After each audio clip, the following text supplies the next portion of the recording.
What is going on with the price of credit cards these days? There used to be the ability to get premium credit cards for around the $400 mark.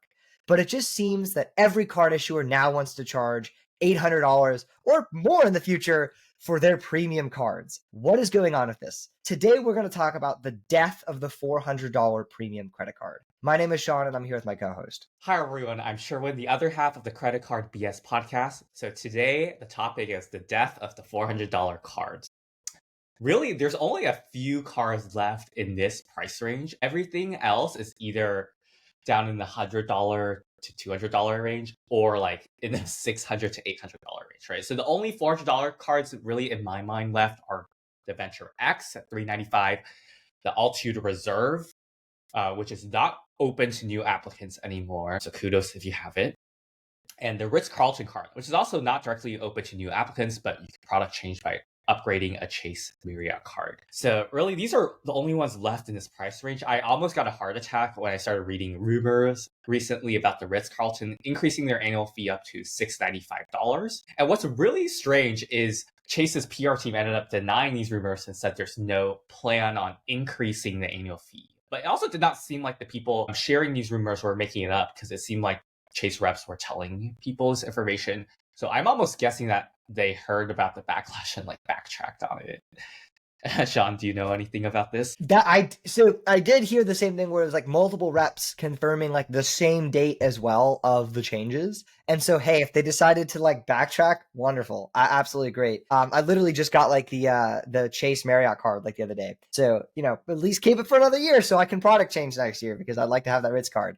But yeah, it's really just sad to see how many of these cards have like increased so much, right? Cards like the Hilton Aspire used to be like 450. The Chase Sapphire Reserve, way back, 450, 550. The AA Executive card, etc. And now they all seem to be shifting to like, the 600, 700, $800 range. And I think this trend will continue, and I think these cards will be pushed up. And what's interesting, I will say though, is that at the same time that we've seen all the premium cards just get absolutely like run up, run up, run up in terms of the annual fees. The second tier, I wouldn't even say second tier, like the third tier cards that are like $99, maybe $150, those have stayed pretty solid, right? Like the Hyatt card hasn't changed annual fees. The IHG card, like what, increased by like $5 in the annual fee.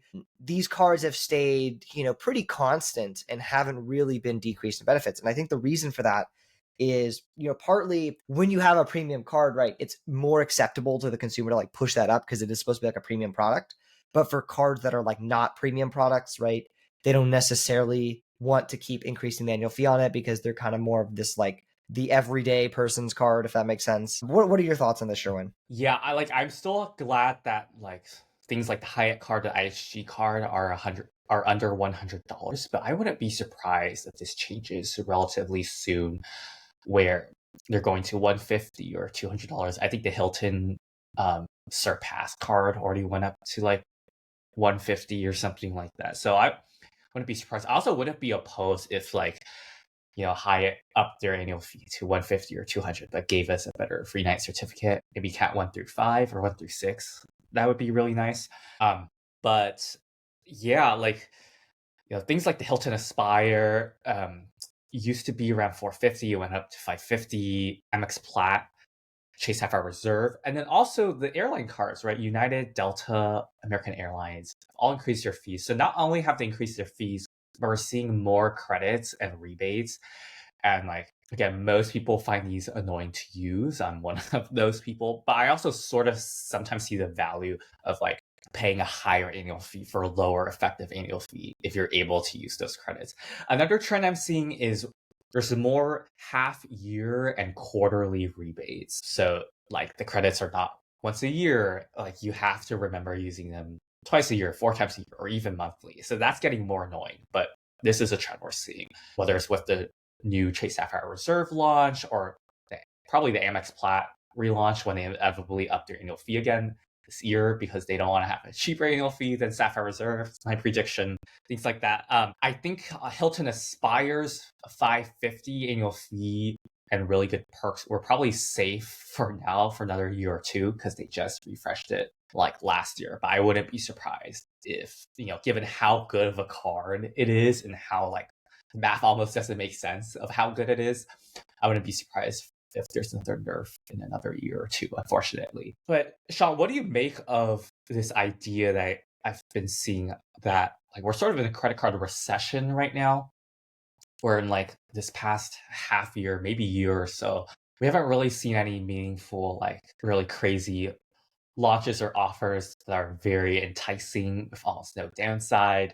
Like we're seeing these cool like revamps, like the Sapphire Reserve, for example, or whatever. But it's just like becoming more and more coupon book, which is like, of course, a big turnoff for people. So what do you think of this idea that we're in a credit card recession? I think you're probably right about that. I think, yes, like we've definitely seen a disproportionately high amount of nerfs in the credit card and award travel space as a whole.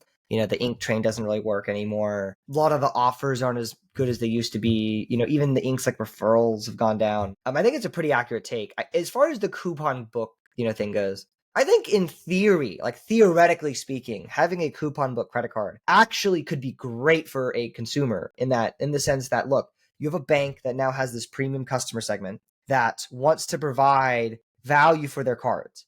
And they acquire these credits at disproportionately low or even no cost because of their premium customer base.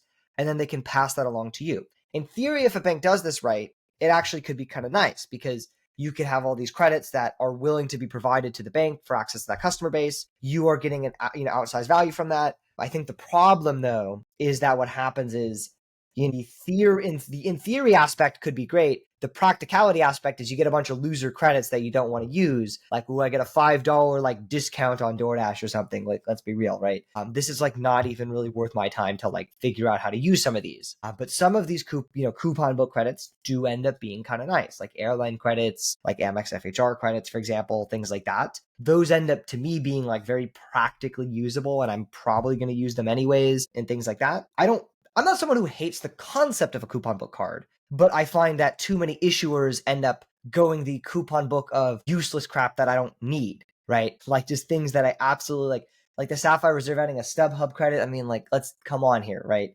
Like, let's be real. Let's pick something maybe a little more useful. I don't know. I think that's a really good take. I think the thing that worries me the most about the death of the $400 card range is just like the level of complexity adds for most people's setup. Like when a friend asks me, what credit card should I get? And I'm assuming they want to earn and burn rewards for travel, but don't want too much complexity in their lives, or they're not someone that really wants to spend a lot of time optimizing for all of these credits and learning all of these programs. It makes it a much harder sell for me to sort of even explain what the value proposition of these cards is. Back then, Altitude Reserve, which is unfortunately no longer available to applicants, very easy explanation, right? $400 annual fee, $325 of statement credits for any dining or travel purchases, easily wiped out. That's $75 effective annual fee. Use your mobile wallet on everything, get 3x, the points are worth 1.5 for travel, so it's 4.5% rebate on anything with mobile wallet with an effective $75 annual fee. Very easy explanation. In just a few sentences, I can convince someone, hey, this might be a good setup for you. Same thing with like the old Sapphire Reserve card when it was $450, or the Hilton Aspire before you had these credits you have to use twice a year. It's just 2 credits, free night certificate, good status for $450 fee. Even though Venture X is still at the $400 range, now they've gotten rid of lounge access, so it's harder of a sell. So what I'm saying is, like, to the ordinary person, the level of complexity has just gone up when we no longer have cards in this $400 range. And like, I feel like much less confident in recommending someone like Sapphire Reserve or the Platinum card unless they're really down to optimize for those credits and stuff. And let's face it, like, if you're listening to this podcast, we're probably one of in the minority of people who is willing to wrap our heads around all of these credits and stuff. So I think the lack of this $400 card with like 1 or 2 easy to use credits is going to like alienate a big part of the market of people that are just not into optimizing. Hey, maybe I'll just go back to my 2% cash back and just leave it at that rate, not pay annual fees, deal with this. Like, now I'm probably going to recommend more people look into the lower tier hotel cards around the $95 to $100 range, where you're just getting a free night certificate each year. That's really easy to justify.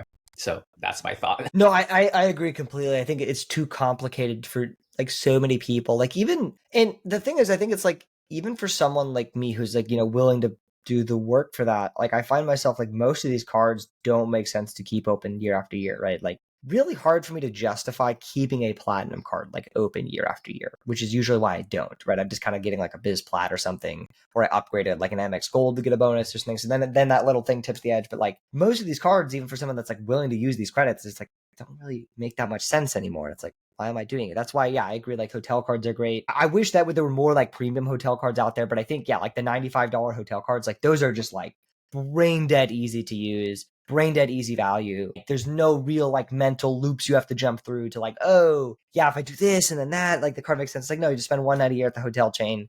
You get like basically 50% off the room. Works out really well. Yeah, I will add that the other thing that really annoys me is these airline cards becoming coupon books because like in the past people would just ask me like, hey, I fly United a lot. I want to get free check back. Should I just get the $95 card or the $250 card? I'm like, yeah, great. Do it, right? But now like even I, like as someone who studies and lives and breathes credit cards, have trouble remembering all the details and credits of the freaking United cards. I don't know if I can recommend them very well, right? It's just like I fly United very often. Which of these cards should I get? And now they come with like 10 different credits. It's just like too much. So yeah, I think that's pretty much it for me. Sean, did you have any other thoughts before we wrap up? No, I think that's everything. Cool. So if you enjoyed today's episode, please give it a like and subscribe, or leave a comment down letting us know if you agree or disagree with our take. If you want to apply for any credit card, please consider using one of the links down in the description. And Sean, why don't you plug our Discord? Yes, if you want to connect with an elite group of award travelers and credit card enthusiasts, please check out the Traveling Discord group at the link in the description. You will learn a ton, I promise you. Thank you so much for watching, and we will see you next week.